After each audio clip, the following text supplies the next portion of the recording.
Hello நண்பா. பொதுவாக stock மார்க்கெட்டுன்ற பேச்சை எடுத்தாலே நிறைய பேர் கன்ஃபியூஸ் ஆகிடுவாங்க. அது என்னடா ஒரே ரெட் க்ரீனாக போயிட்டு இருக்கும், ஏதோ சார்ட்டெல்லாம் பார்த்துக்கிட்டு இருப்பாங்க. அதெல்லாம் என்னால் புரிஞ்சுக்க முடியுமா? காம்ப்ளிகேட்டடாக இருக்குமே. எனக்கு தெரிஞ்சதெல்லாம் நியூஸ் சேனலில் கடைசியில் பங்கு சிந்தை இன்னைக்கு எவ்வளோ ஏறிச்சு எவ்வளோ இறங்கிச்சின்னு சொல்லுவாங்க. ஸ்டாக் மார்க்கெட்டை பற்றி எனக்கு இருக்கிற நாலேஜ் அவ்வளோதான். அதெல்லாம் என்னால் புரிஞ்சுக்க முடியும்னு தோணலை, அதுக்கிட்ட போகிறதுக்கே பயமாக இருக்குது அப்படின்ற மாதிரி ஃபீல் பண்ணுறீங்கன்னா இந்த வீடியோவை கம்ப்ளீட்டாக பாருங்க. என்னால் முடிஞ்ச அளவுக்கு ரொம்ப சிம்பிளிஃபைடாக ஒரு ஸ்டூடெண்ட்டுக்கும் புரிகிற மாதிரி ஸ்டாக் மார்க்கெட்டை உங்களுக்கு புரிய வைக்க ட்ரை பண்ணுறேன். ஸோ ஒரு லைக்கை போட்டு இந்த வீடியோவை கம்ப்ளீட்டாக பாருங்கள். ஸ்டாக் மார்க்கெட்டை பற்றி எனக்கு ஒன்றுமே தெரியலன்னு நினச்சிட்டு இருந்தாலும், இல்லை அதெல்லாம் கற்றுக்க முடியாதுன்னு ஒரு எண்ணத்தோடு இருந்தாலும் நீங்கள் நிறைய விஷயங்களை தெரிஞ்சுக்க போகிறீங்க. Number 1, what is stock market? இவர் தான் உங்கள் ஃப்ரெண்டு ரமேஷ். பிரியாணி சூப்பராக பண்ணுவார். ஸோ ரமேஷ் பிரியாணி அப்படின்ற ஒரு பிஸ்னஸை ஸ்டார்ட் பண்ணலான்னு நினைக்கிறாரு. இதுக்காக ஒரு 2 லட்ச ரூபா சேர்த்து வச்சிருக்காரு. ஆனால் இந்த 2 லட்ச ரூபா பணம் பத்தாது. ஒரு இடத்த வாடகை எடுத்து அதுக்கு அட்வான்ஸ் கொடுக்கணும்னாலே இந்த காலத்தில் அவ்வளோ பணம் தேவைப்படுது. அது மட்டும் இல்லாமல் பாத்திரம், கேஸு, விறகடுப்புன்னு சமைக்கிறதுக்கு தேவைப்படுற பொருள், ஹெல்ப்புக்கு 1-2 ஆளுங்கன்னு இவ்வளோ விஷயங்கள் தேவைப்படுறதுனால இன்னும் அந்த பிஸ்னஸை ஒரு மாதத்துக்கு ஸ்மூத்தாக நடத்தணுன்ற மினிமம் எக்ஸ்பெக்டேஷனுக்கு அவருக்கு 3 லட்ச ரூபா எக்ஸ்ட்ரா தேவைப்படுது. இதனால ரமேஷ் இந்த 3 லட்ச ரூபாவை அவரோட ஃப்ரெண்டு ராஜு கிட்ட போய் கடனாக வாங்குறாரு. இந்த கடனுக்கு அவர் வருஷத்துக்கு 10% இன்ட்ரெஸ்ட் கட்டணும். சரி, இப்போ ரமேஷ்க்கு பணம் கிடைச்சதுனால பிஸ்னஸ்க்கு தேவைப்படுற இடம், பொருள், எம்ப்ளாயீஸ் எல்லாத்துலையும் இன்வெஸ்ட் பண்ணி இவர் வேலை செய்ய ஸ்டார்ட் பண்ணிட்டாரு. அவரோட பிஸ்னஸும் கொஞ்சம் நல்லாவே போக ஆரம்பிச்சது. ஒரு 3 மாசத்துக்கு அப்புறம் நீங்க அவரை மீட் பண்ண போறீங்க. அவர்கிட்ட பிசினஸ் பத்தி பேசிட்டு இருக்கும்போது கடையோட லுக் அந்த அளவுக்கு நல்லா இல்லாததுனால நிறைய கஸ்டமர்ஸ் கம்ஃபர்டபுளா சாப்பிட மாட்டாங்கடா, கொஞ்சம் இன்டீரியர் டெக்கரேஷன் போர்டெல்லாம் மாத்தினா நல்லா இருக்கும்னு நினைக்கிறேன் அப்படின்னு உங்ககிட்ட அவர் டிஸ்கஷன்ஸை பண்றப்ப, நான் அந்த 1 லட்ச ரூபா தரேன், நீ எனக்கு இந்த பிசினஸ்ல 10% ஷேரை கொடு, நான் உன்னோட சைலண்ட் பார்ட்னர் ஆயிடுறேன், ஒரு வருஷம் முடியிறப்ப எவ்வளவு லாபம் பார்க்குறோமோ அதுல எனக்கு 10% கொடுத்துரு அப்படிங்கிற மாதிரி நீங்களும் ரமேஷும் ஒரு அக்ரிமெண்ட்டுக்கு வரீங்க. ரமேஷ் இதுக்கு ஒத்துக்கிட்டு உங்ககிட்ட இருந்து அந்த 1 லட்ச ரூபா வாங்கிக்கிட்டு கொஞ்சம் இன்டீரியரை இம்ப்ரூவ் பண்றாரு.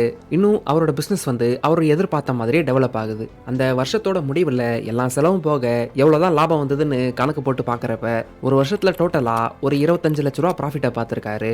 ஒரு வருஷம் முடிஞ்சதுனால அவரோட ஃப்ரெண்டு ராஜுக்கு மொத்தமா அந்த கடனை அடைச்சிட்டாரு.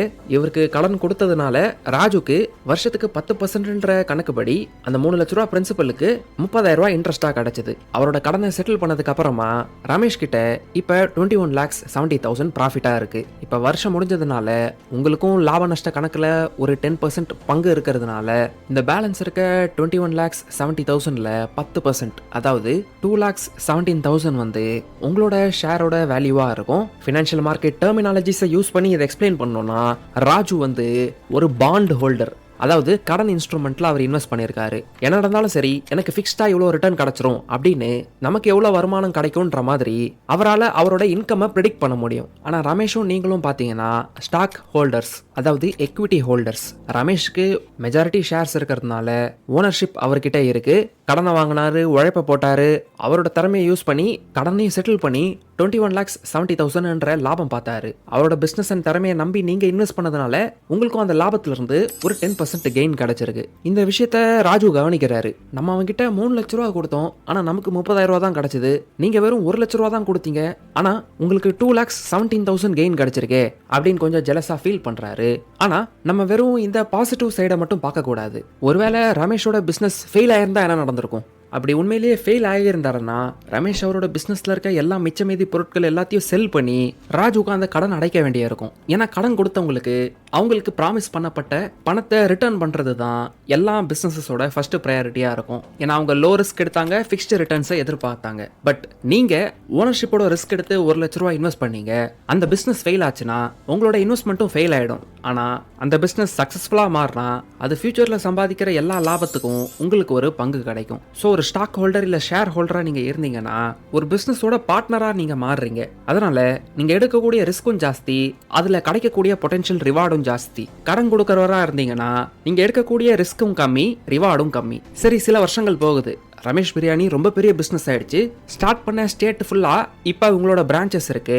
இதனால இந்தியா ஃபுல்லா இதை எக்ஸ்பேண்ட் பண்ணணும், உலகத்துல இருக்க எல்லா மேஜர் சிட்டிஸ்க்கும் இதை எக்ஸ்பேண்ட் பண்ணணும்னு நினைக்கிறீங்க. இதுக்கு எக்கச்சக்கமான பணம் தேவைப்படுது. கடன் வாங்கலாம், ஆனா மாசம் மாசம் நிறைய இன்ட்ரெஸ்ட் பேமெண்ட்ஸ் கொடுக்கறத விட நம்ம கம்பெனியோட மொத்த வேல்யூவை சின்ன சின்ன பீசஸா டிவைட் பண்ணி அதை பப்ளிக்கா மார்க்கெட்ல லிஸ்ட் பண்ணோம்னா யாரெல்லாம் நம்ம பிசினஸ்ல ஒரு பார்ட் ஓனர் ஆகணும்னு நினைக்கிறாங்களோ அவங்க இதுல பணத்தை இன்வெஸ்ட் பண்ணட்டும்னு நினைக்கிறீங்க.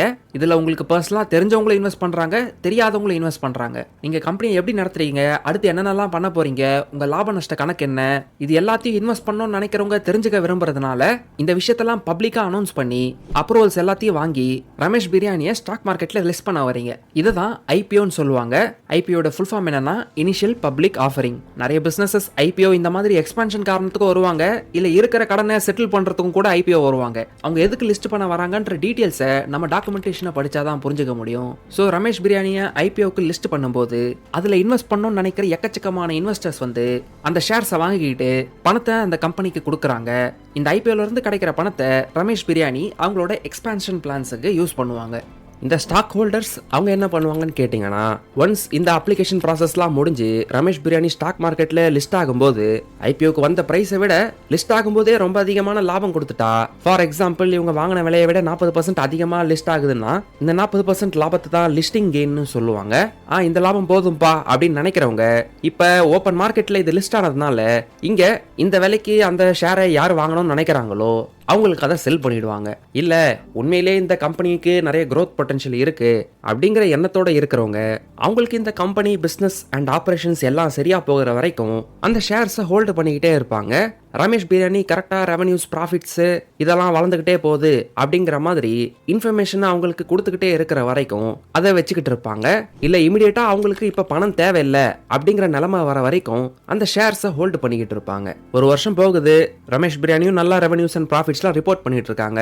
ஆனா ஒரு இன்வெஸ்டருக்கு இப்ப அவசரமா பணம் தேவைப்படுறதுனால லாபத்துல இருக்க இந்த ஷேரை வித்துட்டு ப்ராஃபிட் புக்கிங் பண்ணலாம்னு நினைக்கிறாங்க. இதுக்கு அவங்க டைரக்டா ரமேஷ் பிரியாணி கிட்ட போய் இந்த ஷேரை வாங்கிக்கோங்கன்னு சொல்ல தேவையில்ல. இப்ப அது ஓப்பன் மார்க்கெட்ல ட்ரேட் ஆயிட்டு இருக்கிறதுனால இந்த ஓப்பன் மார்க்கெட்ல எப்பயுமே ஏதாவது ஒரு பையர் ஏதாவது ஒரு செல்லர் இருந்துகிட்டே இருப்பாங்க. இவங்க இப்ப செல்லரா இருக்கணும்னு நினைக்கிறதுனால அந்த பிரைஸுக்கு தகுந்த மாதிரி பையர்ஸ் மார்க்கெட்ல ஆர்டர்ஸை பிளேஸ் பண்ணிட்டே இருப்பாங்க. இந்த பிஎஸ்சி அண்ட் என்எஸ்சி எக்ஸ்சேஞ்சஸ்லாம் இருக்கு பாருங்க, இந்த எக்ஸ்சேஞ்சஸ்ல தான் இந்த ஆர்டர்ஸ் வந்து எக்ஸிக்யூட் ஆகும். யாரோ எங்க இருந்தோ அவரோட கம்ப்யூட்டர்ல இல்ல மொபைல் போன்ல அவரோட ட்ரேடிங் அக்கௌண்ட்டை யூஸ் பண்ணி இந்த விலைக்கு இந்த ஷேரை வாங்குங்க அப்படின்ற மாதிரி ஆர்டர்ஸை கொடுத்து வச்சிருப்பாரு. எக்ஸ்சேஞ்சஸோட ஆர்டர் மேட்சிங் சிஸ்டம் வந்து ஆட்டோமேட்டிக்கா இந்த ஆர்டர்ஸ் எல்லாம் மேட்ச் பண்ணி ஓப்பன் மார்க்கெட்ல அந்த அக்ரீட் பிரைஸுக்கு இவங்க கிட்ட இருக்க ஷேரை அவர்கிட்ட கொடுத்துரும். இதை சிம்பிளா புரிஞ்சுக்கணும்னா, இப்போ எக்ஸாம்பிளுக்கு மாருதி சுசுகி ஒரு காரை ரெடி பண்றாங்கன்னு வச்சுக்கோங்க. அந்த காரை ஃபர்ஸ்ட் யார் வாங்குறாங்களோ அவங்க கிட்ட இருந்து மட்டும்தான் மாருதி சுசுகிக்கு பணம் கிரெடிட் ஆகும். ஒன்ஸ் அந்த கார் வந்து ஓப்பன் மார்க்கெட்டுக்கு வந்ததுக்கு அப்புறம் யார் வேணாலும் first owner, second owner, third ஓனர்னு அவங்களுக்குள்ளேயே அதை மாத்தி விட்டுப்பாங்க. அந்த டிரான்சாக்ஷனுக்கு எந்த அமௌண்ட்னு நெகோஷியேட் பண்ணிப்பாங்க. அதே மாதிரி தான் இந்த ஸ்டாக்கை ஃபர்ஸ்ட் கிரியேட் பண்ணி ஐபிஓலாம் லான்ச் பண்ணும்போது தான் இங்க ரமேஷ் பிரியாணி கூட டிரான்சாக்ஷன் நடக்கும். அந்த ஸ்டாக் ஓப்பன் மார்க்கெட்டுக்கு வந்ததுக்கு அப்புறம் ஓப்பன் மார்க்கெட்ல வந்த வண்டி மாதிரி ஆயிடும். செகண்ட் ஹேண்ட்ல வேற யாருக்கோ கை மாறிக்கிட்டே போகும். இதை பத்தி ரமேஷ் பிரியாணிக்கு எந்த நாலேஜும் இருக்காது. ஏன்னா ஸ்டாக் மார்க்கெட்ல டெய்லி கோடிக்கணக்கான டிரான்சாக்ஷன்ஸ் இந்த மாதிரி நடந்துகிட்டே இருக்கும். இதுதான் சிம்பிளா ஸ்டாக் மார்க்கெட்டோட ஆபரேஷனே. முன்னாடிலாம் வந்து இந்த ஹர்ஷத் மேத்தா சீரீஸை பார்த்துருந்தீங்கன்னா ஸ்டாக் புரோக்கர்ஸ்லாம் வந்து பிஎஸ்சி எக்ஸ்சேஞ்சஸ்ல லைன்ல நின்றுகிட்டு கத்தி அவங்களோட கிளைண்ட்ஸோட ஆர்டர்ஸை பிளேஸ் பண்றதை பார்த்துருப்பீங்க.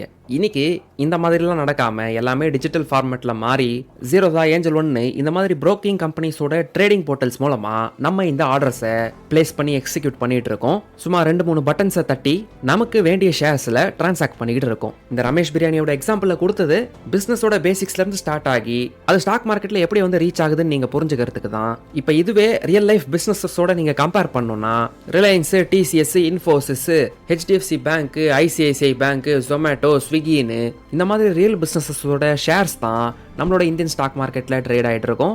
ஸோ இந்த மாதிரி பிசினஸோட ஸ்டாக்ஸ்ல நீங்க ட்ரேட் இல்லை இன்வெஸ்ட்மெண்ட்ஸ் பண்ணணும்னு நினைக்கிறீங்கன்னா உங்களுக்கு ஒரு டிமேட் அண்ட் ட்ரேடிங் அக்கௌண்ட் தேவைப்படும். ஸோ உங்ககிட்ட PAN and Aadhaar linked mobile number இருந்ததுன்னா 5 மினிட்ஸ்லேயே கேவைசி ப்ராசஸை கம்ப்ளீட் பண்ணி ஒரு அக்கௌண்ட் ஓப்பன் பண்ணிடலாம். ஏன்னா இந்த டாக்குமெண்ட்ஸ்லாம் கொடுத்து உங்க அக்கௌண்ட் ஓப்பன் பண்ணீங்கன்னா தான் உங்க பேர்ல ஒரு சொத்து இருக்கு அப்படிங்கிற மாதிரி கவர்மெண்ட்டுக்கு தெரியற மாதிரி நீங்க ரெக்கார்ட்ஸை உருவாக்க முடியும். எப்படி ஒரு லேண்ட் வாங்கினீங்கன்னா உங்க பேர்ல ரெஜிஸ்ட்ரேஷன் பண்றாங்களோ அதே மாதிரி ஷேர்ஸை வாங்கினீங்கனாலும் உங்க பேர்ல உங்க டிமேட் அக்கௌண்ட்ல அது ஸ்டோர் ஆகி இருக்குன்னு உங்க பேனோட அட்டாச் ஆகி ஒரு லாக்கர்ல நீங்க வாங்குற சொத்தை பூட்டி வைக்கிற மாதிரி இருக்கணும்ல.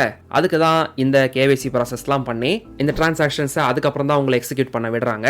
ஆனா நீங்க இன்டர்நேஷனல் கம்பெனிஸ் பர்டிகுலரா நீங்க டெய்லி லைஃப்ல யூஸ் பண்ற ஆப்பிள், கூகுள், மைக்ரோசாஃப்ட், வாட்ஸ்அப், இன்ஸ்டாகிராம்லாம் ஓன் பண்ற மெட்டா, அந்த மாதிரி யூஎஸ் ஸ்டாக்ஸை வாங்கணும்னு நினைச்சீங்கன்னா உங்களுக்கு அதுக்கு ஒரு யூஎஸ் ஸ்டாக் அக்கௌண்ட் தேவைப்படும். அதுக்கு நான் பர்சனலா ஐஎன்டி மணின்ற ஒரு பிளாட்ஃபார்மை யூஸ் பண்றேன். நீங்க யூஎஸ் ஸ்டாக்ஸ்ல இன்வெஸ்ட் பண்ணணும்னு நினைச்சீங்கன்னா உங்களுக்கு தேவைப்பட்ட அதோட லிங்கையும் டிஸ்கிரிப்ஷன்ல கொடுக்குறேன், யூஸ் பண்ணிக்கோங்க. இந்த லிங்கையோ கோடையோ யூஸ் பண்ணீங்கன்னா உங்களுக்கு ஒரு $10 ரிவார்ட் கிடைக்கும். ஸோ உண்மையிலேயே உங்க இன்வெஸ்ட்மெண்ட் ஜேர்னியை ஸ்டார்ட் பண்ணணும்னு நினைச்சீங்கன்னா இதெல்லாம் தான் பேசிக் ரெக்யர்மெண்ட்ஸ். அதை முடிச்சுட்டு நீங்க ஸ்டாக் மார்க்கெட் பக்கம் வரப்ப ஸ்டாக் மார்க்கெட்ல நமக்குள்ள தான் டிரான்சாக்ஷன் நடக்குது, பையர்ஸ் செல்லர்ஸ்குள்ள தான் நடந்துகிட்டே இருக்குன்னா ஒரு யூஸ்டு வெஹிக்கலோட எக்ஸாம்பிளோட சொன்னீங்களே, ஃபர்ஸ்ட் ஓனர் செகண்ட் ஓனர்ன்ற மாதிரி எப்படி வண்டி கை மாறி போயிட்டே இருக்கோ அதே மாதிரி கை மாறி போயிட்டு இருக்க ஷேர்ஸை வாங்குறதுனால நமக்கு என்ன லாபம்னு கேட்டீங்கன்னா ரெண்டு விஷயம் இருக்கு.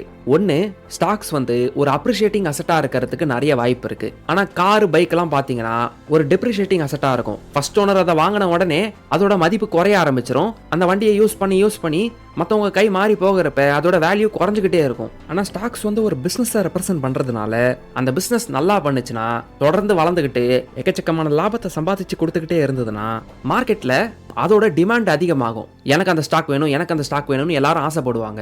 $100 நீங்க அந்த ஷேரை வாங்கியிருப்பீங்க. டைம் ஆக அந்த பிசினஸ் வளர அதிக ரெவன்யூஸ் அண்ட் அதிக ப்ராஃபிட்ஸை காட்டும் போது எல்லாரும் அதை ஓன் பண்ணணும்னு ஆசைப்படுறாங்கன்னா மார்க்கெட்ல அதே நம்பர் ஆஃப் ஷேர்ஸ் தான் ட்ரேட் ஆகும். ஆனா அதுக்கு டிமாண்ட் அதிகமா இருக்கிறதுனால அதிக விலையை கொடுத்து வாங்குறதுக்கு கூட ரெடியா இருப்பாங்க. இப்படி அதிக விலையை கொடுத்து ஒரு பொருளை வாங்குறதுக்கு மக்கள் ரெடியா இருக்கிறப்போ அதோட பிரைஸ் ஏறும். இப்படி பிரைஸ் ஏறுறப்ப நீங்க வாங்கின விலையை விட அது அதிகமா போகிறப்ப ஃபியூச்சர்ல நீங்க அதை செல் பண்ணி ப்ராஃபிட்டை புக் பண்ண முடியும். ரெண்டாவது, இந்த மாதிரி கம்பெனிஸ் அதிகமா லாபம் பார்க்கறப்ப அந்த ப்ராஃபிட்டையும் இந்த ஸ்டாக் ஹோல்டர்ஸ்க்கு டிஸ்ட்ரிபியூட் பண்ணுவாங்க. அதை தான் நம்ம டிவிடெண்ட்ஸ்னு சொல்றோம். ஃபார் எக்ஸாம்பிள், நிறைய எஃப்எம்சிஜி கம்பெனிஸ் வந்து, அதாவது ஐடிசி, ஹிந்துஸ்தான் யூனிலிவர், டாபர், மேரிகோன்னு இந்த மாதிரி லிஸ்டட் கம்பெனிஸ் வந்து நம்ம டெய்லி லைஃப்ல யூஸ் பண்ற நிறைய ப்ராடக்ட்ஸை மேனுஃபேக்சர் பண்றாங்க. இவங்க பார்க்குற ப்ராஃபிட்ல கிரியேட் பண்ற எக்ஸஸ் கேஷை ரீஇன்வெஸ்ட் பண்ண முடிவு பண்ணல, புது ஃபேக்டரிஸை போட்டு எக்ஸ்பேண்ட் பண்ண முடிவு பண்ணலன்னா அதுல ஜென்ரேட் ஆகிற சம் போர்ஷன் ஆஃப் அமௌண்ட்டை வந்து ஸ்டாக் ஹோல்டர்ஸ்க்கு டிவிடெண்ட்ஸா டிஸ்ட்ரிபியூட் பண்ணிடுவாங்க. ஒரு ஷேருக்கு $2, ஒரு ஷேருக்கு $5, ஒரு ஷேருக்கு $10 டிவிடெண்ட் கிடைக்கும்ன்ற மாதிரி 3 மாசத்துக்கு ஒரு தடவை இல்ல வருஷத்துக்கு ஒரு தடவை இவங்க ஃபினான்ஷியல் ரிசல்ட்ஸ் அனௌன்ஸ் பண்ணும்போது இந்த டிவிடெண்ட்ஸை டிக்ளேர் பண்ணுவாங்க. இது கம்ப்ளீட்டா ஒரு கம்பெனிக்கு ஒரு மாதிரி அவங்க மேனேஜ்மெண்ட் எடுக்கிற டிசிஷனுக்கு ஏற்ற மாதிரி தான் வரும். ஃபார் எக்ஸாம்பிள், இப்போ ஐடிசி வந்து ஒரு ஷேருக்கு நாங்க ₹6.50 டிவிடெண்ட் தர போறோம்னு சொல்றாங்கன்னா நீங்க 100 ஷேர்ஸ் வச்சிருந்தீங்கன்னா உங்களுக்கு ₹650 டிவிடெண்டா கிடைக்கும். இதுவே வருஷத்துக்கு 4 தடவை கிடைக்கிறப்ப அது ₹2600 இருக்கும். ஆனா டிவிடெண்ட்ஸ் வந்து கேரண்டீடான விஷயம் கிடையாது. அவங்க மேனேஜ்மெண்ட் என்ன டிசிஷன் எடுக்கிறாங்களோ அதுபடி தான் டிவிடெண்ட்ஸ் வந்து டிக்ளேர் பண்ணப்படும். ரொம்ப பெரிய மெச்சூரான எஃப்எம்சிஜி கம்பெனிஸ் எப்படி யோசிக்கிறாங்கன்னா, நியூ ஏஜ் டெக் கம்பெனிஸ்லாம் நான் என் பணத்தை வெளியே கொடுக்கணும், பிசினஸ்ல திரும்ப இன்வெஸ்ட் பண்றேன், இன்னும் பிசினஸ் பெருசா வளர்க்கறேன்னு ஹை growthக்கு எய்ம் பண்ணுவாங்க. அங்க டிவிடெண்ட்ஸ் கிடைக்கலனாலும் கம்பெனியோட வேல்யூவேஷனை பெரிய லெவல்ல கொண்டு போய் அதிகமான கேபிட்டல் கெயின்ஸ் மூலமா ஹை growth கம்பெனிஸ் உங்களுக்கு லாபம் கொடுப்பாங்க. ஸோ ஸ்டாக்ஸ்ல இன்வெஸ்ட் பண்றது மூலமா நீங்க 2 விதமா லாபம் பார்க்கலாம். ஒன்னு வந்து கேபிட்டல் கெயின்ஸ், இன்னொன்னு வந்து டிவிடெண்ட்ஸ். முன்னாடியே சொன்ன மாதிரி சப்ளை அண்ட் டிமாண்ட் தான் இந்த ஸ்டாக்ஸோட பிரைஸை ஏத்தி இறக்குது. ஒரு மட்டமான கம்பெனியா இருக்கலாம், ஆனா அந்த கம்பெனியோட ஸ்டாக்குக்கு அதிகமான டிமாண்ட் இருந்ததுன்னா அதோட பிரைஸ் ஏறிக்கிட்டே தான் போகும். ஒரு சூப்பரான கம்பெனியா இருக்கலாம், ஆனாலும் ஸ்டாக் மார்க்கெட்ல அந்த கம்பெனியோட ஷேரை யாரும் கண்டுக்கலன்னா அது ரொம்ப பெரிய ரிட்டர்ன்ஸை உங்களுக்கு தராது. ஸோ ஒரு இன்வெஸ்டரா ஃபியூச்சர்ல இந்த கம்பெனி நல்லாவும் வளரும், பாப்புலராகவும் இருக்கும், அது அதிக விலை கொடுத்து மக்கள் வாங்க ரெடியா இருப்பாங்க அப்படிங்கிற உங்களோட ஜட்ஜ்மெண்டோட கேப்பபிலிட்டிக்கு தான் இன்வெஸ்டிங் உங்களுக்கு ரிவார்ட் பண்ணும். அதே நேரத்தில் ஃபியூச்சரை பத்தி மக்கள் பாசிட்டிவா நினைச்சா மட்டும்தான் ஸ்டாக் மார்க்கெட்ஸ் தொடர்ந்து வளர்ந்துகிட்டே இருக்கும். இந்தியா ஒரு growing எக்கனாமி, யங் பாப்புலேஷன், பெரிய மார்க்கெட்டு, நல்லா வளரும் அப்படிங்கிற ஒரு பிரைட் ஃபியூச்சரோட ஜட்ஜ்மெண்ட்டை இப்பவே நீங்க ஒரு இன்வெஸ்டரா எடுக்கிறீங்கன்னா தான், அதை நீங்க மட்டும் எடுக்காம உங்களோட சேர்த்து மற்ற இன்வெஸ்டர்ஸும் அப்படியே நினைக்கிறாங்கன்னா தான் புல் மார்க்கெட்ஸ் ஏற்படும். ஸ்டாக் மார்க்கெட்ஸ் ரொம்ப நல்ல பாசிட்டிவ் ரிட்டர்ன்ஸை கொடுக்கும். பட் உலகத்துல நிலைமை சரியில்லை, இப்போ எல்லாத்தோட பிரைசஸ் அதிகமாக போகுது, மக்களுக்கு ஜாப்ஸ் ஸ்டேபிளா கிடைக்குமான்னு தெரியல, பேங்க்ஸ்ல நிறைய டிரான்சாக்ட் பண்ணுவாங்களான்னு தெரியல, நிறைய கடன் வாங்குவாங்களான்னு தெரியல, அதை திரும்ப கட்டுவாங்களான்னு தெரியல, பேசிக்கான விஷயங்களே மக்களுக்கு கிடைக்க கஷ்டமா இருக்கும் போல அப்படிங்கிற மாதிரி பிளீக் ஃபியூச்சரை பார்த்தாங்கன்னா இந்த போர் காலத்துல இருக்கிற எக்கனாமி மாதிரி மக்கள் கஷ்டப்படுற ஒரு நிலைமைக்கு போகிற மாதிரி தெரியுதுன்னா அப்போ ஸ்டாக் மார்க்கெட்ஸ்ல நெகட்டிவ் ரிட்டர்ன்ஸ் தான் கிடைக்கும். பட் ஹியூமன் ஹிஸ்டரியில பார்க்க போனா எல்லா சேலஞ்சஸையும், எல்லா போரையும், எல்லா ரிசெஷனையும், எல்லா வியாதிகளையும் மக்கள் ஓவர் கம் பண்ணி அடுத்த ஸ்டெப்புக்கு மூவ் பண்ணிட்டு தான் போயிட்டே இருந்திருக்காங்க. ஸோ மோசமான நிலைமையில ரொம்ப பாசிட்டிவா இருக்கிறவங்களும் இல்ல பைத்தியம் பிடிச்ச மாதிரி ஓவர் ஆப்டிமிசமா இருக்கிறப்ப மக்கள் பேராசையோட இருக்கும்போது ஜாக்கிரதையா இருக்கவங்க மட்டும்தான் இந்த மார்க்கெட்ஸ்ல இருந்து பெரிய பணத்தை சம்பாதிச்சிருக்காங்க. வாரன் பஃபெட் மாதிரி இன்வெஸ்டர்ஸ் வந்து லாங் டர்ம் growth ஸ்டோரியிலையும் எல்லாரும் நெகட்டிவா இருக்கும்போது லோவர் வேல்யூஷன்ஸ்ல வாங்கி நம்ம பாசிட்டிவா இருக்கும்போது தான் அதிகமா லாபம் பார்க்க முடியும்ன்ற பிலாசபில நம்புறவரு.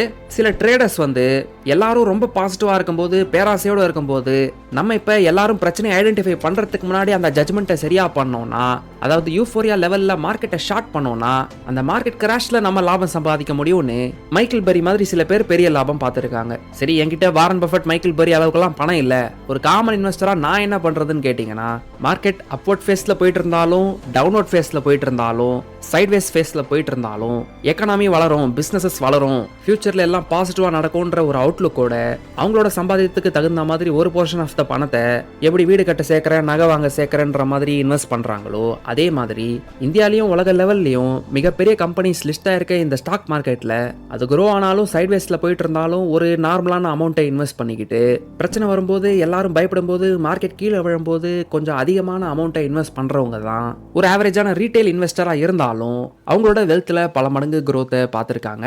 ஸோ உலக லெவல்ல இப்போ வார் டைம் சிச்சுவேஷன்ஸ்லாம் போயிட்டு இருக்கும்போது எல்லாரும் பயப்படுறப்ப, மார்க்கெட்டோட வேல்யூஷன்ஸ்லாம் கம்மியா இருக்கிறப்ப இந்த விஷயங்கள்லாம் கத்துக்கிட்டு உங்க இன்வெஸ்ட்மெண்ட் ஜர்னியை நீங்க ஸ்டார்ட் பண்ணீங்கன்னா உங்களுக்கு பெனிஃபிஷியலா இருக்கும்ன்றதுக்காக தான் இந்த வீடியோவை இப்போ கிரியேட் பண்ணியிருக்கோம். ஸோ இதை ப்ராக்டிக்கலா நீங்க இம்ப்ளிமெண்ட் பண்ணணும்னு நினைச்சீங்கன்னா இதுக்கு தேவையான பேசிக் ரெக்குயர்மெண்ட்டான டிமேட் அக்கௌண்ட்டை ஓப்பன் பண்ணி உங்க இன்வெஸ்ட்மெண்ட் ஜர்னியை ஸ்டார்ட் பண்ணுங்க. அப்படி பண்ணும்போது உங்களுக்கு ஏதாவது சப்போர்ட் தேவைப்பட்டாலும் டிஸ்கிரிப்ஷன்ல கொடுத்துருக்க வாட்ஸ்அப் லிங்க்ல இருந்து எங்களை நீங்க கான்டாக்ட் பண்ணலாம். உங்களுக்கு இந்த வீடியோ யூஸ்ஃபுல்லா இருந்ததுன்னா லைக் பண்ணுங்க, கமெண்ட் பண்ணுங்க, உங்க ஃப்ரெண்ட்ஸ் அண்ட் ஃபேமிலி மெம்பர்ஸோட ஷேர் பண்ணுங்க.